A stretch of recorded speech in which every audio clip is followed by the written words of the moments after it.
नाही છે અમે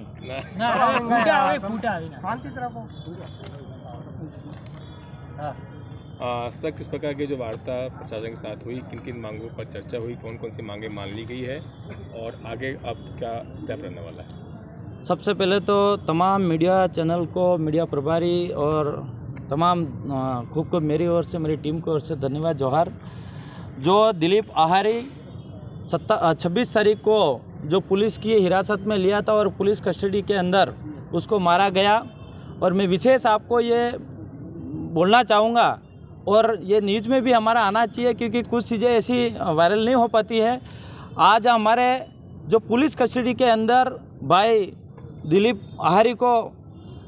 एक लाठी से या फिर हाथों से मुक्केबाजी, जो भी लात मारी हो, कुछ भी करा हो, लेकिन उसके साथ मारपीट की गई थी और उसकी गंभीर हालत में तबीयत खराब होने की वजह से हॉस्पिटल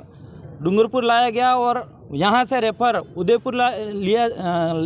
लिया गया। इसके बाद वहाँ पे परिजन को भी नहीं लिया गया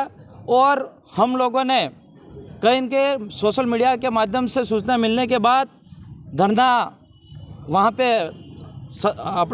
दोवड़ा थाने पे गए और दोवड़ा थाना पूरा दिन हमारा धरना चला, और धरना चलने के बाद वहाँ पे कुछ प्रशासन एसपी साहब के माध्यम से कुछ मुद्दों को हमको आश्वस्त करा था, आश्वासन मिला था। इसके बाद फिर वो इस मांगों के भी हमारी पूरी नहीं बातें बनी। इसके बाद हमने जिला मुख्यालय पे लगातार तीसरा दिन और दोवड़ा और दोनों मिला के देखा जाए 4 दिन का धरना हुआ है। इसके बाद 30 तारीख को हमारे दिलीप आहारी की मृत्यु होगी। मृत्यु होने के बाद जो परिजन है, पीड़ित परिवार है और समाज के तमाम संगठन के लोगों ने मिलके जो डिमांड थी, हमारे 15 सूत्रों की मांगे, इन 15 सूत्रों के मांगों में से कुछ 2-3 मांगे विशेष मुख्य मांगे थे, उस पर वार्तालाप लगातार चल रही थी, बात बन नहीं रही थी, आप सबको ये पता है। लेकिन आज विशेष करके अंतिम तौर पे बात मानी गई और हमारे जो लोगों में एक आक्रोश था कि दोवड़ा ब्लॉक के अंदर जिस तरह से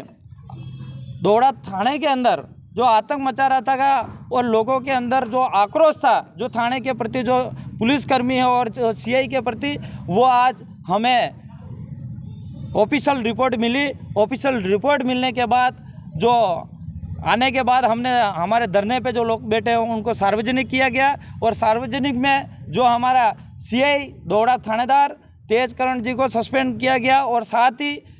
3 कांस्टेबल और 1 एएसआई को सस्पेंड किया गया, और आगे उनके लिए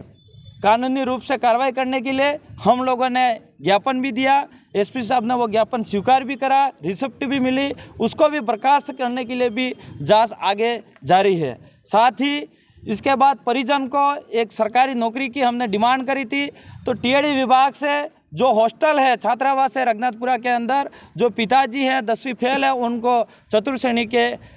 लगाया गया है। साथ ही हमारे एक जो आर्थिक सहयोग की डिमांड थी, वो भी आर्थिक सहयोग जो समाज के द्वारा जो थी वो दी गई है, मिलने वाली है। और आज मैं कहना चाह रहा हूँ, इसके लिए मैं सबसे पहले तो जो धरने पे बैठे उन लोगों को धन्यवाद देना चाहूँगा, साथ ही यहाँ के जिला मुख्यालय के एसपी साहब और कलेक्टर साहब को धन्यवाद देना चाहूँगा, जो सरकार हमारे आदिवासियों की आवाज़ नहीं सुनी और उनकी मंशा ही नहीं थी कि हमारी बात को सुना जाए। लेकिन यहाँ पे लगातार प्रयास जिले के जो मुखिया हमारे कलेक्टर साहब और एसपी साहब के प्रयासों से और हमारे जो डेलीगेशन जो धरने से निकल के जो आम राय से आए, उनके प्रयासों से हमारी ये मांगे मानी गई है, मैं मानता हूँ। आज आप देख रहे हो